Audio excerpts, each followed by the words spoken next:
Welcome back to part three of making an advanced Dungeons and Dragons character. So far, we have given him a name, decided he's a fighter, rolled for our stats, picked his human race, Iridian, and here are his stats right here. He is very poor on wisdom, and I will have to um, just deal with that. So, right now, barring any bonuses or penalties, we can figure out his saving throws, and those appear either in your Dungeon Master screen or on page 79 of the first edition Dungeon Master's Guide.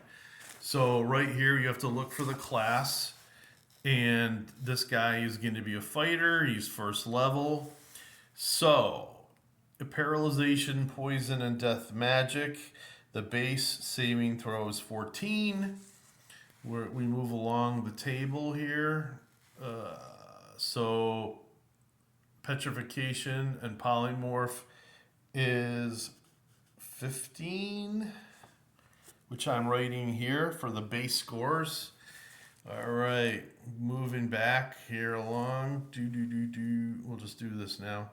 Rod Staff Wand, 16. Breath Weapon is. Okay, it's that second gray one. It's 17. And Spell is 17. Not very good. And we also know that because of his crappy wisdom, magic saving throws versus mind effect spells are terrible. So I'm just going to write down -1 penalty versus mind. Versus mind saves. I got a little box for it here. It does say items worn that affect saving throws, but we can put whatever we want here as well. And also you can look under the magic adjustment here. As a DM, it would, you know, do you good or behoove you to make a note of that. So whenever, say, a monster has some sort of a spell-like ability, or a wizard goes up against this guy and happens to cast some sort of mind attack spell, you're going to want to tell that player that he gets a penalty. I mean, you don't tell him the spell, but you tell him that a spell being or affected to him, that he's going to have to make a saving throw. All right. So, in your absence, I have decided to buy him equipment. So, luckily for him, I rolled 150 gold. The maximum amount that he could have gotten was 200 gold, 5 die 4 for fighters. So, I believe, I'm not going to go back to the book here. That means pausing and starting again. But anyway, he ended up, after rolling, I believe, 5 die 4, he got a 15. So it's 150 gold. So he's buying scale mail, 45 gold. And the scale mail is heavier. It probably would have been better if he had purchased the 75 gold piece chainmail. He would have moved one step higher, which would have been a 9. But he wanted some money saved from something else. You'll see what I'm talking about. So he bought a medium shield. These are not listed in the player's handbook, but it's safe to assume as a DM and a longtime player that they wouldn't have just large and small shields. Medium would be like one of those barbarian round shields, or just a small square shield, as opposed to a kite shield, or I don't know what they call them, but they're almost as tall as a person, where they'd get a bonus from missile fire. So anyway, medium shield, long sword, and scabbard, 15 gold. And already we're adding up to 73 gold pieces. By the way, the armor is heavy, but I don't think he's going to have to worry about weight. After all, he's an 18 strength, 0 exceptional strength guy. So right after that, he picked a backup weapon, which is a short sword and scabbard. He'll just wear them on either hip. And not only that, yes, weapons can break in advanced Dungeons and Dragons, whether it's from a long fall or a fumble. Um, a giant scoring a critical hit might also break a weapon. It basically is up to the dungeon master's decision on what can possibly be affected. Of course, anything possibly being affected, the weapon deserves a saving throw versus the adverse effects of it. If it's a normal blow, crushing blow, or if the warrior fails a saving throw versus, say, fireball, then all his equipment has to be saved for individually if he fails that saving throw. That's how that works. And the game comes to a grinding halt, but it's better to do that and roll for his equipment than to continue on and resolve the combat not knowing if the guy can still use his sword or whether it melted during the combat. All right, backup weapon. Boots, high hard. I did decide to buy him a bow after all. I bought him a short bow, not a long bow, because he's proficient in short bows, and I've already kind of figured out that he probably wouldn't have a great deal of money. So those right there, that cluster of what I just read, 18 more gold. Quiver with 20 arrows, 1 gold piece, and 12 silver pieces for the quiver. A backpack sets him back 2 more gold, 3 large sacks, 38 copper pieces, 1 iron spike, 1 hammering tool, which is not going to be considered a weapon. It's just a hammer, which would probably only do like 1 or 2 points of damage if it happened to hit somebody. That's 1 gold for the hammer, and then 1 copper piece for the iron spike. Provisions. He's buying provisions to stuff into his backpack, and after that, he probably won't be able to put too many more things in there. He's going to put all his rations inside his backpack, and he's buying 2 weeks of iron rations, which is hardtack, beef jerky, that sort of thing, and that's 10 gold.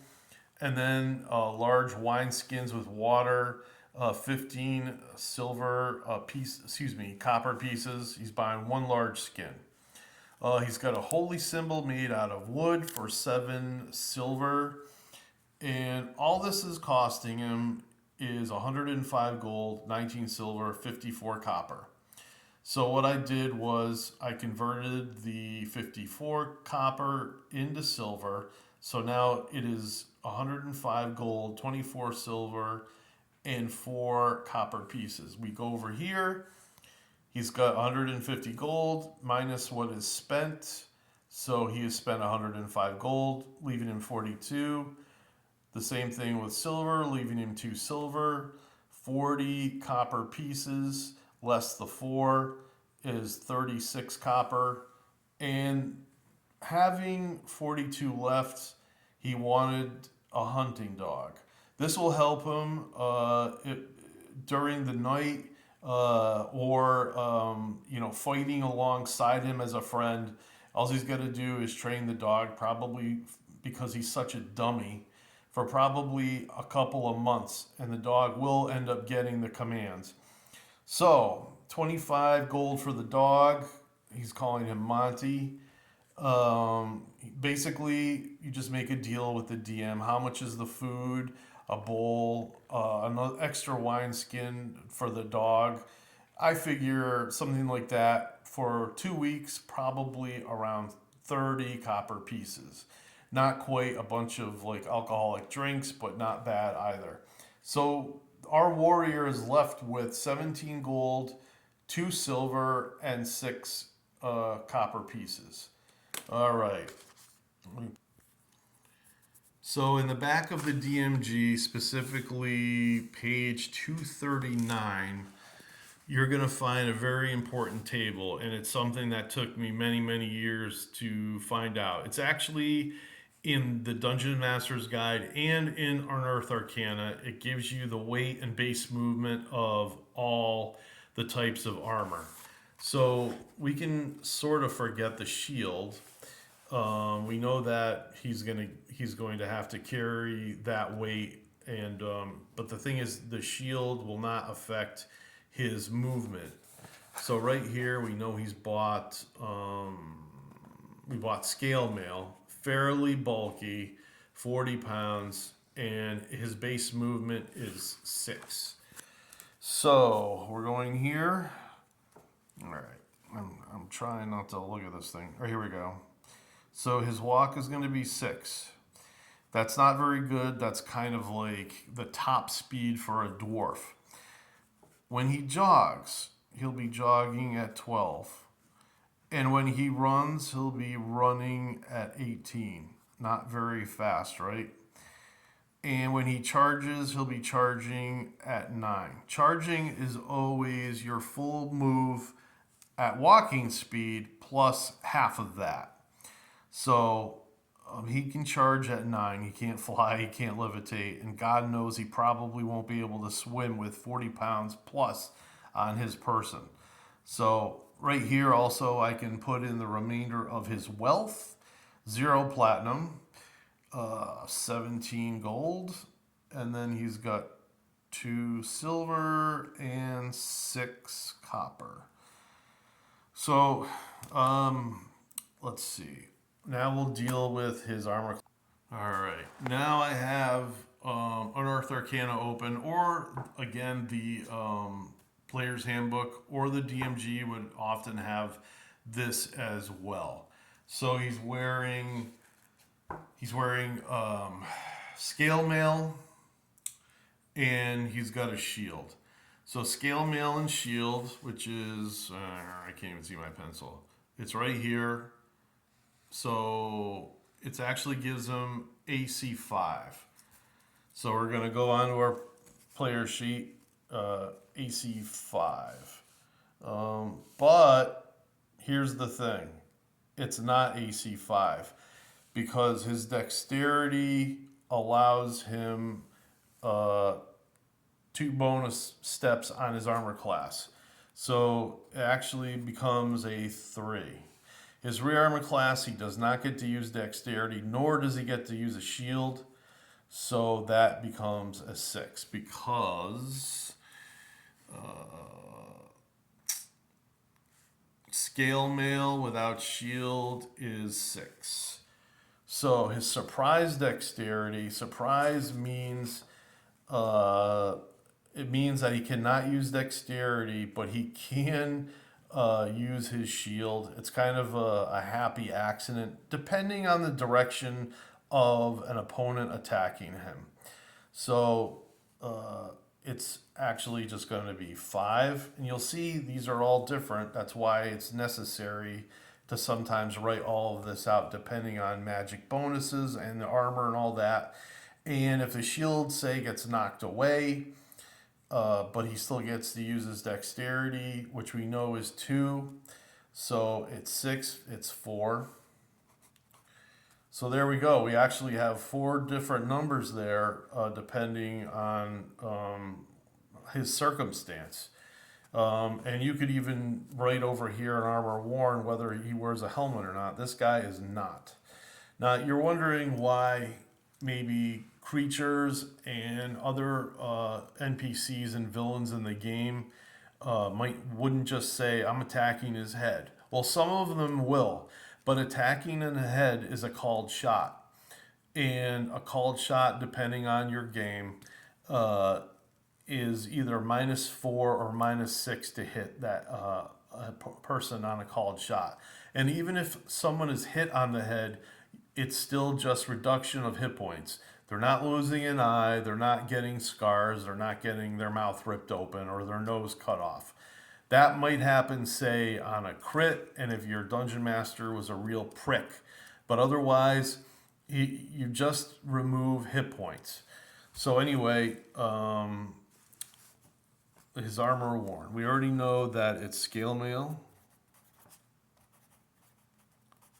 and medium shield.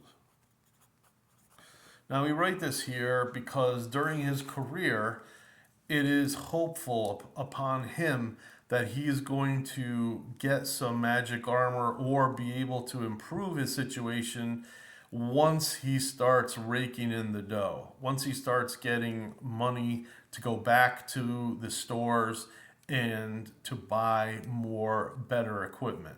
So that's something that, again, you want to write everything in pencil on your character sheet, and you want to make sure that the dungeon master can read your writing. I do have a couple of players where it's like, huh? But yeah.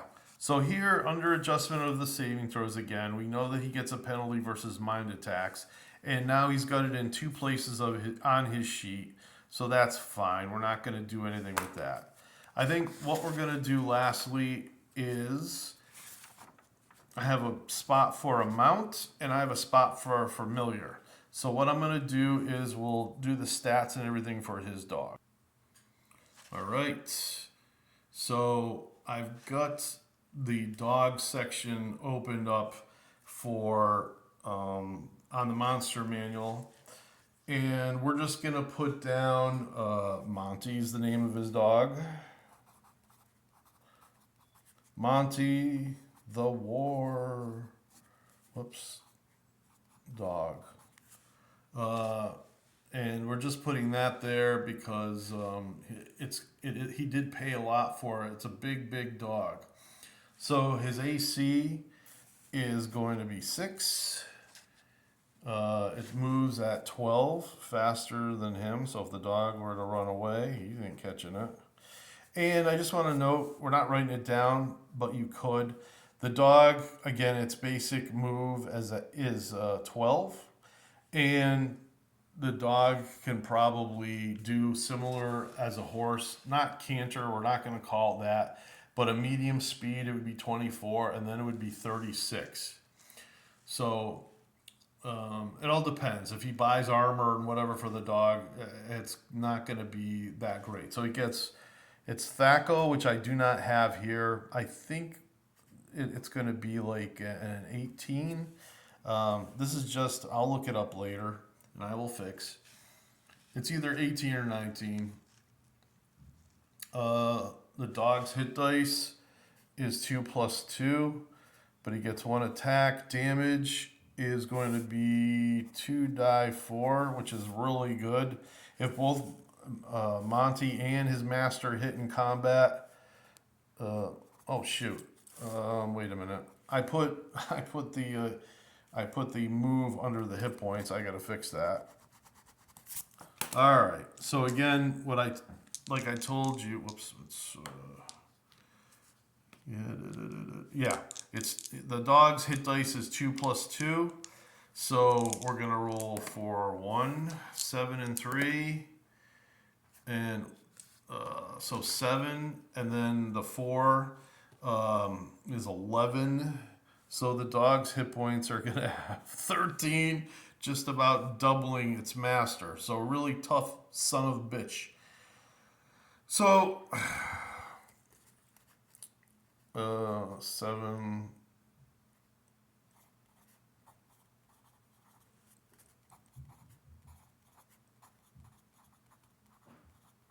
Okay.